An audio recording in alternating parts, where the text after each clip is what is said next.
Hello viewers, இன்றைக்கி நம்ம chicken வச்சு நம்ம சூப்பரான ஆந்திரா கிரேவி தாங்க செய்ய போகிறோம். அது எப்படி செய்யுதுன்னு சொல்லி பார்த்துடலாமா?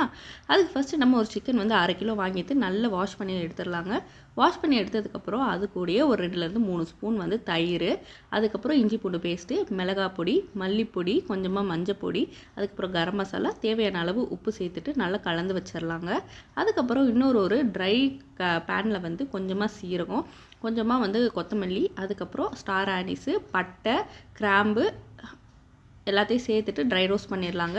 நல்லா ட்ரை ரோஸ்ட் ஆனதுக்கப்புறமே அதை மிக்ஸி ஜாரில் அரைச்சி வச்சுக்கலாம். அதுக்கப்புறம் ஒரு பேனில் கொஞ்சமாக நம்ம எண்ணெய் சேர்த்துட்டு கொஞ்சமாக நம்ம சீரகம் சேர்த்துக்கலாம். சீரகம் சேர்த்துட்டு அதோட ஒரு 2-3 பல் பூண்டும் பச்சை மிளகாவையும் நம்ம இதோடையே சேர்த்துடலாம். அதுக்கப்புறம் நல்ல நீளமாக வெட்டி வச்சுருக்கிற வெங்காயம் எல்லாத்தையுமே நம்ம இதில் சேர்த்துட்டு நல்ல ஒரு கலர் சேஞ்ச் ஆகிற வரைக்கும் நல்லா வதக்கிக்கலாங்க. அதுக்கப்புறம் 2 தக்காளியை நான் சின்ன சின்னதாக பொடியாக கட் பண்ணி வச்சுருக்கேன். அதையும் நம்ம இதில் சேர்த்துட்டு நல்லா கிளறி விட்டுடலாம். இப்போது வெங்காயம் தக்காளி நல்லா ஒரு கலர் சேஞ்ச் ஆகிடுச்சுங்க. இப்போ இதுக்கு தேவையான அளவு உப்பு, கொஞ்சமாக மஞ்சள் பொடி, அதுக்கப்புறம் மிளகாய் பொடி இதை மட்டும் சேர்த்துட்டு நல்லா அந்த பச்சை வாசனை போகிற வரைக்கும் நல்லா கிளறி விட்டுடலாம். ஆல்ரெடி நம்ம ஒரு 15-20 நிமிஷம் நம்ம சிக்கனை ஊற வச்சுருக்கோம். அந்த சிக்கனை இதில் சேர்த்துக்கலாங்க. ஆல்ரெடி அப்புறமே நம்ம சீரகமும் கொத்தமல்லியும் ட்ரை ரோஸ்ட் பண்ணி வச்சுருந்தோம் இல்லையா, அதை இதில் நல்லா பொடி பண்ணிவிட்டு இதில் சேர்த்துடலாங்க.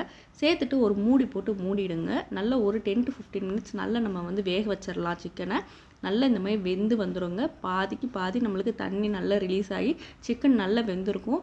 ரொம்ப டேஸ்டியாக இருக்கும். கடைசியாக கொஞ்சமாக கொத்தமல்லி போட்டு இறக்கணும் அப்படின்னு சொன்னால் நம்மளோட ஆந்திரா ஸ்டைல் சிக்கன் கிரேவி சூப்பராக ரெடி ஆயிடுச்சு. ஸோ கண்டிப்பாக நீங்களும் ட்ரை பண்ணி பாருங்கள். ட்ரை பண்ணி பார்த்துட்டு மறக்காமல் கமெண்ட் பண்ணுங்கள்.